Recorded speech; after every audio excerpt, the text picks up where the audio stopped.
Hello everyone, welcome to Wisdom RS. तो आप सभी मित्रों को मेरा प्रणाम। विजडम आरएस के यूट्यूब चैनल पर आप सबका स्वागत है। पिछली कक्षा में हमने सिंधु घाटी सभ्यता से संबंधित जितने भी महत्वपूर्ण प्रश्न हैं वो डिस्कस किए थे।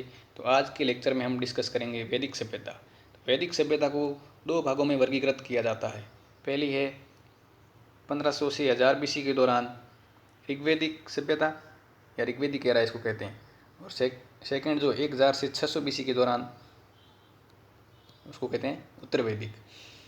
तो ऋग्वैदिक समाज है वो एक कबीलाई संस्कृति पर आधारित पशुपालक समाज था। वे भ्रमणशील जीवन जीते थे। उस समय वो कोई क्षेत्रगत राज्यों का उदय नहीं हो पाया था। तो ऋग्वैदिक समाज का जो प्राथमिक ऑक्यूपेशन है वो पशुपालन था, जबकि उत्तर वैदिक समाज के अंदर है वो 1000 बीसी के दौरान 1000 ईसा पूर्व में लोहे की खोज हो गई थी, जिस वजह से वो लोग कृषि कार्य की ओर पारंगत हो कृषि कार्य की ओर इन्होंने उन्मुख किया। तो लोहे की खोज होने के कारण उत्तर वैदिक काल के अंतर्गत कृषि संबंधी उपकरण बनने लगे, जिससे कृषि होने लगी, इससे इनके जीवन में स्थायित्व आया। तो वैदिक काल के अंदर ऋग्वैदिक काल है, उनका प्राथमिक व्यवसाय था पशुपालन। इनका एवं कृषि द्वितीय पेशा था। एकमात्र अनाज था उस समय तो जौ, जिसको यव कहते हैं, वो इनकी निर्वाह कृषि के रूप में था। और उत्तर वैदिक काल में इनका प्राथमिक पेशा था कृषि और सेकेंडरी था पशुपालन। तो राजनीतिक व्यवस्था की अपन बात करें तो ऋग्वैदिक काल के अंदर शासन की राजतंत्रात्मक प्रणाली थी। उस समय राजा का निर्वाचन होता था, राजा इलेक्टेड होता था। सभा, समिति और विदत, ये तीन संस्थाएं थी, प्रशासनिक इकाइयाँ थी जो राजा पे नियंत्रण रखती थी। और उत्तर वैदिक काल के अंदर पहली बार राजत्व की देवीय प्रणाली, मतलब राजा को एक ईश्वर का रूप माना गया कि पृथ्वी पर ईश्वर का प्रतिनिधि है राजा। इसका अपने को ऐत्रेयी ब्राह्मण ग्रंथ है, उसके अंदर उल्लेख मिलता है। ठीक है, तो इससे संबंधित और भी फैक्ट है वो अगले अपने सवाल डिस्कस करेंगे, उसके अंदर आ जाएंगे। तो आज की चर्चा को शुरू करते हैं। पहला सवाल है आपके सामने, कौन सा अभिलेख ईरान से भारत में आर्यों के आने की सूचना देता है? कौन सा अभिलेख ईरान से भारत में आर्यों के आने की सूचना देता है? Option A Mansehra, B Shahbazgarhi, C Bogazkoy और डी जूनागढ़। तो इसका करेक्ट आंसर है बोगाज का ये अभिलेख।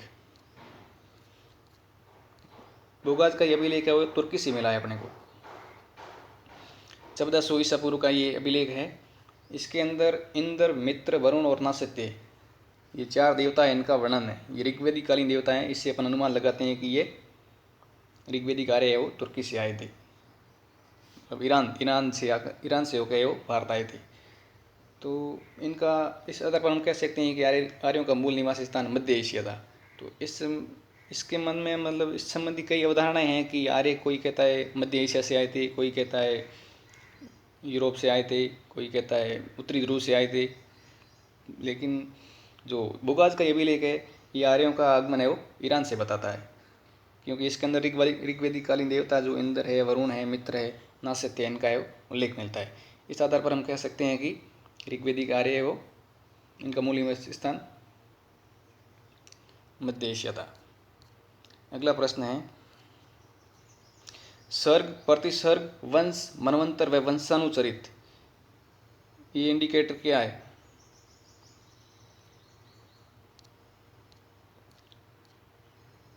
सर्ग, प्रतिसर्ग, वंश, मनवंतर व वंशानुचरित, ये संकेतक किनके हैं? वेदों के हैं, पुराणों के हैं, उपनिषदों के हैं या फिर सूत्रों के हैं? तो ये सर्ग है, प्रतिसर्ग है, वंश है, ये वो पुराणों से संबंधित है। पुराण जिनके अंदर प्राचीन भारतीय हिंदू संस्कृति का साहित्य है वो वर्णित है। पुराणों की संख्या 8 है। इसके अंदर एक तो मुख्य पुराण है और 7 हैं वो उपपुराण जिनको कहते हैं वो है।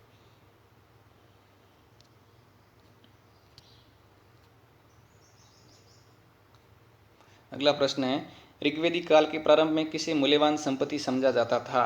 ऋग्वैदिक कालीन समाज के अंदर दो ही महत्वपूर्ण पशु थे, एक तो गाय और दूसरा था घोड़ा, क्योंकि ये शक्ति प्रदर्शन में अश्वमेध यज्ञ, वाजपेयी यज्ञ और साम्राज्य विस्तार के अंदर घोड़ा है वो इनका बहुत ही इम्पोर्टेंट पशु था। और दूसरा गाय, गाय को अगन्य कहा गया है। इसके अंदर अगन्य मतलब जिनको मारने योग्य जो नहीं है। तो सबसे मूल्यवान संपत्ति है वो इन चार ऑप्शन में से है गाय।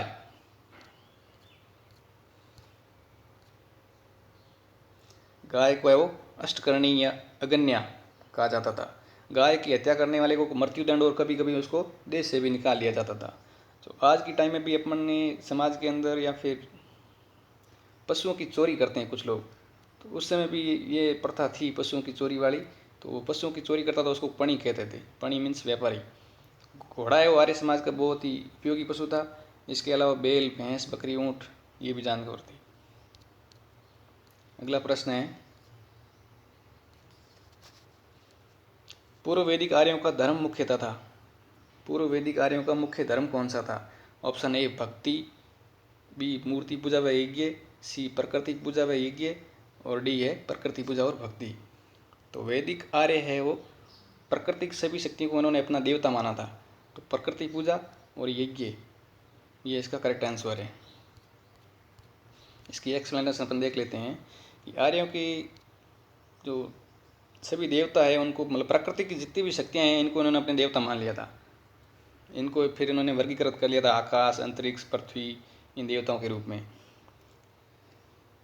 तो आकाश के देवता कौन कौन से हैं? सूर्य है, घोष है, वरुण है, मित्र है, पुष्ण है, ये पशु का देवता था। विष्णु, सविता, आदित्य, उषा और अश्विन, ये सभी आकाश के थोड़े थोड़े पर्यायवाची लगते हैं कुछ देव। ये सविता मतलब सूर्य, वरुण है, आदित्य है, उषा है। अंतरिक्ष के देवता देखें अपन इंद्र, रुद्र, मरुत, वायु, पर्जन्य, यम और प्रजापति, ये थे अंतरिक्ष के देवता। और पृथ्वी के देवताओं में अग्नि, सोम, पृथ्वी, बृहस्पति और सरस्वती। ऋग्वेद के अंदर इंद्र को पुरंदर कहा गया है। पुरंदर मतलब किरणों को गिराने वाला। गायत्री मंत्र है वो ऋग्वेद के तीसरे मंडल में है, जो कि सूर्य देवता को समर्पित है। इसकी रचना की थी विश्वामित्र ने। ऋग्वेद जो कि सबसे प्राचीन वेद है, इसके अंदर 10 मंडल है, 1028 सूक्त और 10,000 से अधिक इसके अंदर ऋचाएँ। तो ऋग्वेद का जो दूसरा और 7वां मंडल है, दूसरे से लेकर 7वें मंडल को कहते हैं परिवार मंडल। तीसरा मंडल है उसके अंदर है वो गायत्री मंत्र का उल्लेख है, जो कि सूर्य देवता को समर्पित है। अगला प्रश्न है,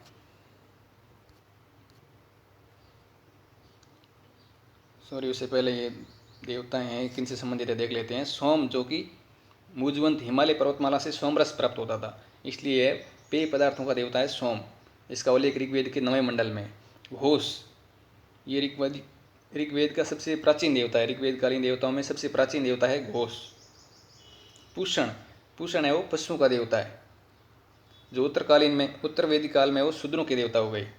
रुद्र अनैतिक आचरण से संबंध, चिकित्सक के संरक्षक।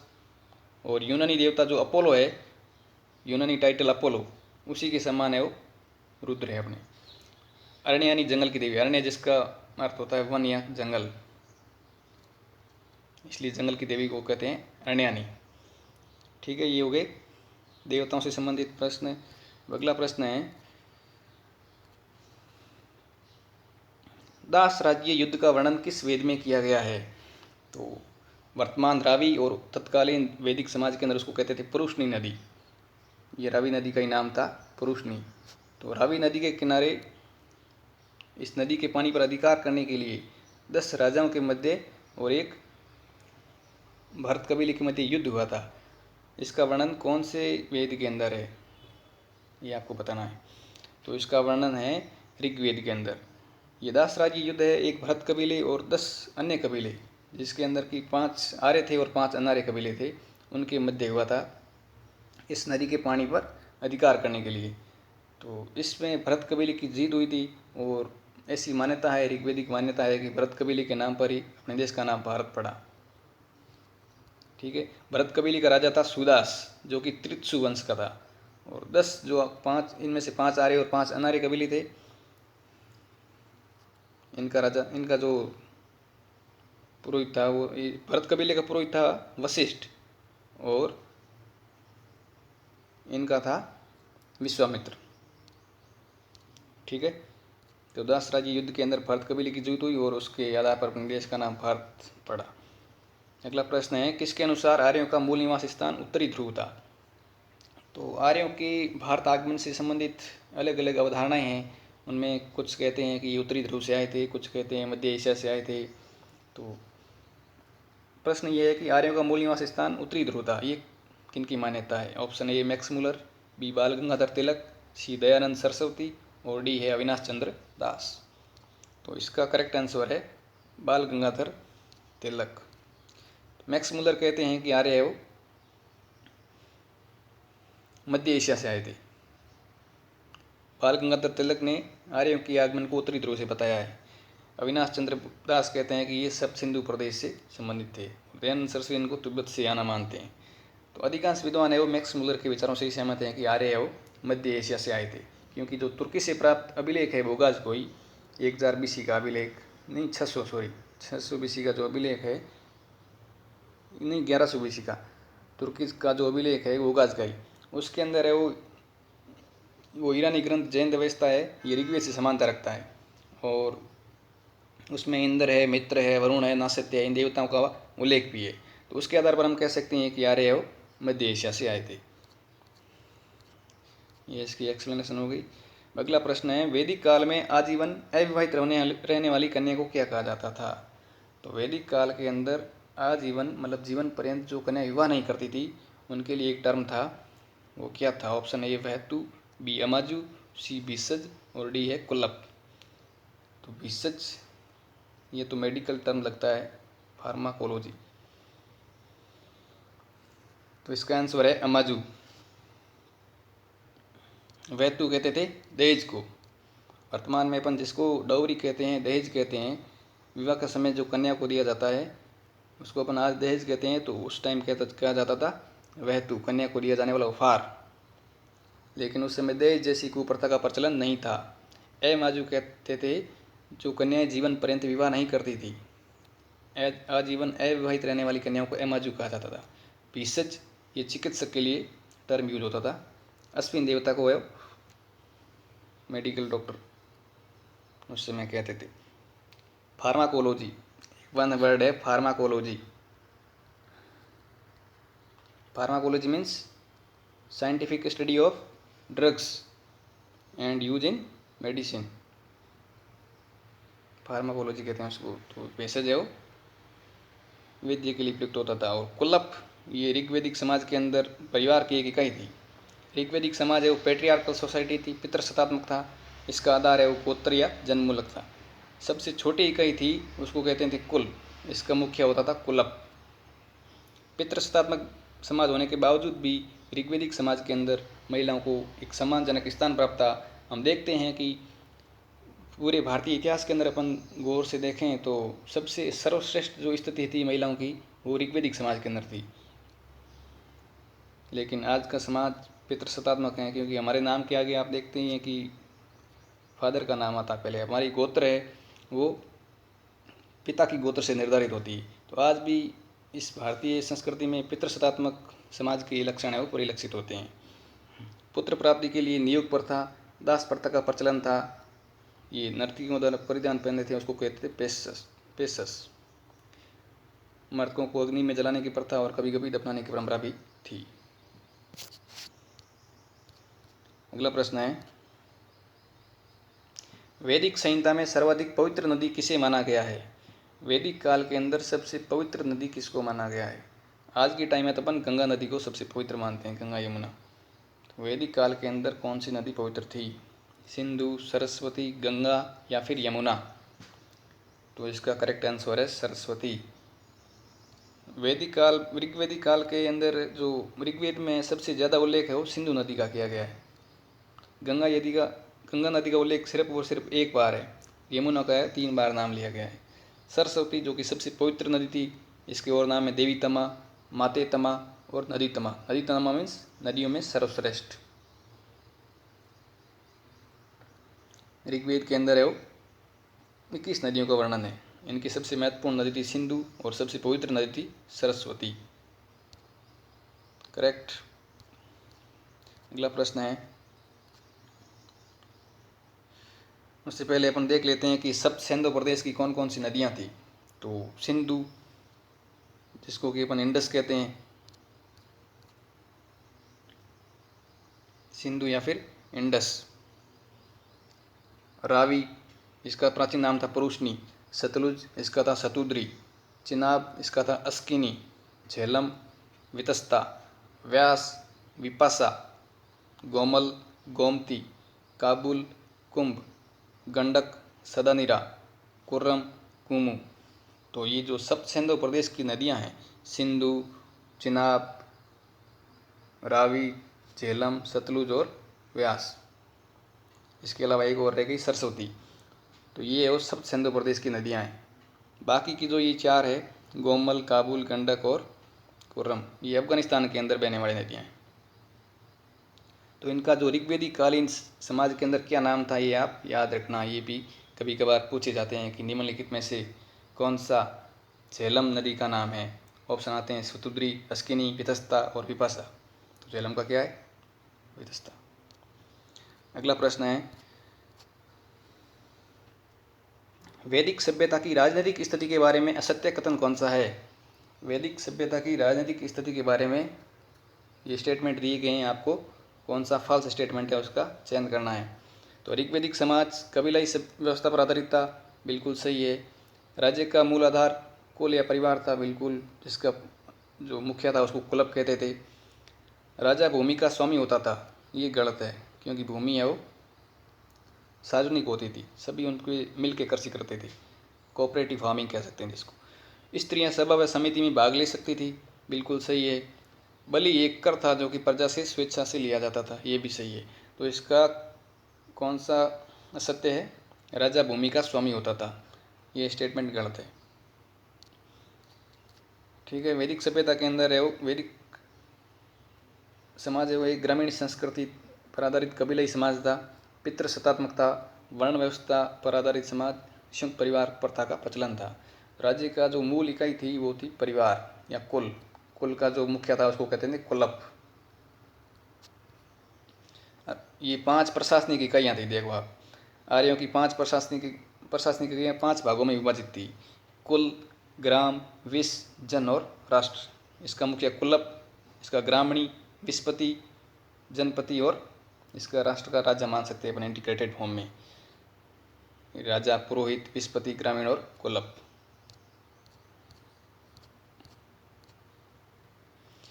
सभा और समिति, ये वो राजा को सलाह देने वाली संस्थाएं थी। राजा पर नियंत्रण रखने के लिए 3 संस्थाएं थी: सभा, समिति और विदत। तो सभा है वो ये वरिष्ठ सदस्यों की संस्था थी जो कि राजा के चुनाव के अंदर भाग लेती थी, और समिति है वो ये भी एक एडवाइजरी बॉडी थी जो राजा की नियुक्ति उनको हटाने का काम करती थी। और विदत ये आर्यों की सबसे प्राचीन संस्था थी, विदत। राजा है वो भूमि का स्वामी नहीं होता था, भूमि का स्वामी है वो सार्वजनिक जनता होती थी। मतलब भूमि का कोई भी एक पर्टिकुलर राजा के अधीन भूमि नहीं थी। और न ही वैदिक काल के अंदर टैक्सेशन सिस्टम था। उस समय भूमि है वो पूरी कबीले की भूमि समझी जाती थी। सार्वजनिक नियंत्रण था भूमि पे और सार्वजनिक कृषि की जाती थी। कोऑपरेटिव फार्मिंग का ये एक उत्कृष्ट उदाहरण है। सभा, समिति और विदत ये प्रशासनिक संस्थाएं थी, तीनों ही, जो कि राजा के ऊपर नियंत्रण रखने का कार्य करती थी। अगला प्रश्न है, उत्तर वैदिक काल के बारे में गलत तथ्य है। ऑप्शन ए, इसकी शुरुआत लोह प्रौद्योगिकी युग से मानी जाती है। उत्तर वैदिक काल बिल्कुल 1000 BC के अंदर, क्योंकि लोहे की खोज हो गई थी, तो ये लोह प्रौद्योगिकी युग से मानी जाती है। सही। सामाजिक व्यवस्था का आधार वर्णाश्रम व्यवस्था थी, ये भी सही है। वर्णों का आधार जाति न और क्रम था, ये ऑप्शन गलत है, क्योंकि उस समय वो जाति आधारित वर्ण व्यवस्था थी। समाज पितृसत्तात्मक था, बिल्कुल सही है। और इस काल में गोत्र व्यवस्था स्थापित हुई थी, ये भी सही है। तो इसका गलत आंसर है, वर्णों का आधार जाति न होकर क्रम था, क्योंकि उत्तर वैदिक काल के अंदर अपने को पता ही है कि लोहे का आविष्कार हो चुका था उस समय, तो ये लोह आधारित हो गई व्यवस्था। और वर्णों का आधार है वो जाति आधारित वर्ण व्यवस्था थी, न कि क्रम आधारित। 4 वर्ण थे: ब्राह्मण, क्षत्रिय, वैश्य और शूद्र। इनमें से ब्राह्मण, क्षत्रिय और वैश्य, इन तीनों को वो द्विज कहते हैं। मतलब इनको थोड़ा एलाइट माना जाता था, श्रेष्ठ माना जाता था। और शूद्र वर्ण है उसको उपनयन संस्कार का भी हक नहीं था। उपनयन संस्कार क्या होता है? अपने भारतीय हिंदू संस्कार परंपरा के अंदर 16 संस्कार माने गए हैं। 16 में से जो 10वां संस्कार है वो है उपनयन संस्कार। इसके अंदर क्या है कि ब्राह्मण है वो 8वें वर्ष में, क्षत्रिय है वो 11वें वर्ष में, और वैश्य है वो अपने जन्म के 11वें मतलब 12वें वर्ष के अंदर जनेऊ धारण करता है यज्ञोपवीत। फिर वो दीक्षा लेते हैं गुरु से, इसको उपनयन संस्कार कहते हैं। ठीक है। अगला प्रश्न है, वैदिक काल में चारों आश्रमों का विवरण मिलता है। वैदिक काल के अंदर आश्रम व्यवस्था थी। आश्रम 4 प्रकार के होते हैं, ब्रह्मचर्य, गृहस्थ और वानप्रस्थ और संन्यास आश्रम। जन्म से लेकर 25 वर्ष तक ब्रह्मचर्य, फिर 25 से 50 तक है वो गृहस्थ, उसके बाद में 75 तक वानप्रस्थ और 75 के बाद में है वो संन्यास आश्रम। तो वैदिक काल के अंदर आश्रमों का विवरण है वो कहाँ मिलता है? मुंडक उपनिषद में, जाबाली उपनिषद में, मनुस्मृति में या भगवद गीता में। तो आश्रमों का उल्लेख है वो जाबाली उपनिषद में मिलता है, चारों आश्रम का। वैसे 3 आश्रम ये शुरुआत वाले हैं, इनका उल्लेख तो छांदोग्य उपनिषद में मिलता है, लेकिन चारों आश्रम का उल्लेख है वो जाबाली उपनिषद के अंदर मिलता है। मनुस्मृति ये पौराणिक हिंदू ग्रंथ है, इसके अंदर हिंदू संस्कृति के बारे में बताया गया है। इसमें विवाह के 8 प्रकार बताए गए हैं। विवाह के 8 प्रकार में 4 तो श्रेष्ठ विवाह है और 4 जो निकृष्ट। स्टार्टिंग के 4 जो है वो प्रशंसनीय विवाह है और बाकी को निंदनीय विवाह माना गया है। मुंडक उपनिषद सत्यमेव जयते, मतलब सत्यमेव जयते है, ये मुंडक उपनिषद से लिया गया है।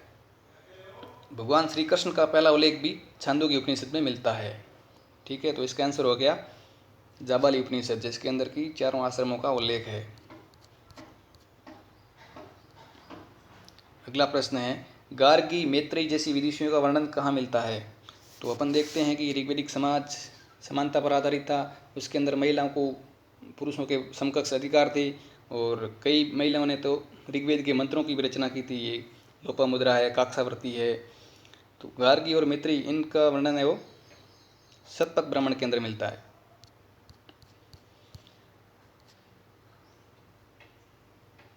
शतपथ ब्राह्मण में गार्गी और मैत्रेयी का उल्लेख मिलता है। तो ऋग्वैदिककालीन विदुषियाँ और ये इनका नाम आप देख सकते हो, लोपामुद्रा, घोषा, सिक्ता, पला, विश्वावरा, काक्षावर्ती। ये तो शतपथ ब्राह्मण के अंदर सबसे पहले स्त्रियों को है वो अर्धांगिनी कहा गया। अपन देखते हैं कि स्त्री की पर्यायवाची में अर्धांगिनी है। शतपथ ब्राह्मण में सबसे पहले मृत्यु पर चर्चा की गई और उपनिषदों में भी मोक्ष की चर्चा का उल्लेख मिलता है। मृत्यु लोक का देवता है परीक्षित। पुनर्जन्म की अवधारणा अपने को बृहदारण्यक उपनिषद में मिलती है। तो राजा की देवी उत्पत्ति का सिद्धांत, इसका अपने को ऐत्रेयी ब्राह्मण में उल्लेख मिलता है। पुत्री को इसमें कर्पण कहा गया है। ठीक है। अगला प्रश्न है, उत्तर वैदिक काल में सर्वप्रथम कृषि संबंधित लोह उपकरण कहाँ मिले? अपने को पता है कि लोहे का आविष्कार है वो 1000 BC के आसपास माना जाता है उत्तर वैदिक काल में। तो वैदिक काल के अंदर सबसे पहले किस स्थान से अपने को अयस्क या लोह संबंधी उपकरण मिले? Option A Mansehra, B Atranjikhera, C Bogazkoy और डी ननपती भोग। तो कृषि संबंधित लोह उपकरण है वैदिक काल में सबसे पहले अपने को मिले अतरंजी खेड़ा से। अतरंजी खेड़ा है इस काल के अंदर लोहे के उपकरण का प्रयोग शुरू हुआ। इससे कृषि क्षेत्र में क्रांति आई। यजुर्वेद में अयस, श्याम अयस और कृष्ण अयस, अयस मतलब लोहा होता है, ये लोहे का पर्यायवाची है, इनका उल्लेख है। हालांकि ऋग्वैदिक काल में लोग लोहे से अपरिचित थे। इस समय मिट्टी के बर्तनों का प्रयोग भी शुरू हो गया था। मुद्रा के प्रकार थे निष्क, शतनाम, कृष्णल और पाद। जिस प्रकार आज हम मुद्राओं को, ये मर्दा होती है उनको जलोढ़ मर्दा, काली मर्दा, लाल मर्दा, लेटराइट मर्दा, एलुवियल मर्दा कहते हैं, उसी टाइप उस वैदिक काल के अंतर्गत मर्दाओं का नाम था निष्क, शतमान, कृष्णल और पाद। ठीक है। तो इस तरह के प्रश्न पूछे जाते हैं कि निष्क किसके लिए प्रयोग किया जाता था? मर्दा नहीं, मुद्रा। गाय और निष्क ये मुद्रा के रूप में प्रयोग किए जाते थे उस समय। सॉरी, मैंने थोड़ा एक्सप्लेनेशन गलत दे दिया। उस समय वस्त्र निर्माण उद्योग भी चर्चा में था। कपास का उल्लेख यहाँ से नहीं मिलता है। कपास है वो सिंधु घाटी सभ्यता में कपास को कहते थे सेंडन। सिक्कों का नियमित प्रचलन भी नहीं था। तो मुद्रा के रूप में वो निष्क, शतमान, कृष्णल और पाद, इनका प्रयोग किया जाता था। अगला प्रश्न है, उत्तर वैदिक काल में ऋण का प्रकार नहीं था। ये पता ही आपको, पितृ ऋण, मातृ ऋण, देव ऋण और ऋषि ऋण, 4 प्रकार के ऋण होते हैं। तो उत्तर वैदिक काल के अंदर पितृण था, ऋषि ऋण था, देव ऋण था। तो कौन सा नहीं था? मातृ ऋण नहीं था। तो मुक्ति पाने के लिए या फिर मोक्ष पाने के लिए प्रत्येक व्यक्ति को इन तीनों से ऋणों से छुटकारा पाना जरूरी था, ये पितृ ऋण, ऋषि ऋण और देव ऋण। तो संतान उत्पत्ति करके आप पितृ ऋण से मुक्त हो सकते हैं। अपने पुत्र को गुरुकुल या फिर आश्रम में भेज के वहाँ से शिक्षा दीक्षा करा के उसकी आप ऋषि ऋण से मुक्त हो सकते हैं। और धार्मिक अनुष्ठान, यज्ञ, ये कर्मकांड, इनके द्वारा आप देव ऋण से मुक्ति पा सकते हैं। तो ये हो गए पितृ ऋण, ऋषि ऋण और देव ऋण। अगला सवाल है, मनुस्मृति में विवाह के प्रकार बताए गए हैं। मनुस्मृति में विवाह के कितने प्रकार हैं? 7, 8, 5 या 10? इसका करेक्ट आंसर है 8। मनुस्मृति में विवाह के 8 प्रकार है। तो जो शुरुआत के 4 विवाह है इनको प्रशंसनीय विवाह कहते हैं। ब्रह्म विवाह, देव विवाह, आर्य विवाह और प्रजापति विवाह। जबकि 4 है इनको निंदनीय विवाह की श्रेणी में रखते हैं। असुर, गंधर्व, पिशाच और राक्षस। ये भी फैक्चुअल सवाल है, डाटा याद रखना। अंतिम प्रश्न है आज के दिन का। वैदिक सभ्यता में राजा के राज्याभिषेक के समय कौन सा यज्ञ कराया जाता था? तो वैदिक काल के अंदर अपन अश्वमेध, राजसूय, वाजपेयी, पुरुषमेध, अग्निशोमी, इन यज्ञों का वर्णन पाते हैं। तो राजा के राज्य अभिषेक के समय कौन सा यज्ञ कराया जाता था? तो ये नाम से स्पष्ट है, राजसूय यज्ञ ही होगा। अश्वमेध यज्ञ है वो।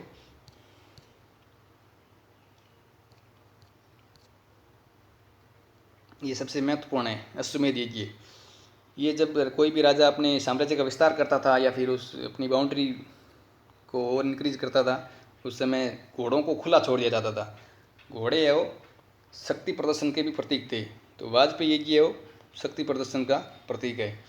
और अग्निस्टोम यज्ञ ये पापों से मुक्ति, ये नाव के रूप में, स्वर्ग की ओर जाने वाली नाव के रूप में। और सोत्रामणि यज्ञ, इसमें पशु और सुरा की, मतलब मदिरा और पशु की आहुति दी जाती थी। और पुरुषमेध यज्ञ के अंदर एक कोई भी विद्वान पुरुष है उसकी बलि देते थे फॉर पॉलिटिकल डोमिनेंस।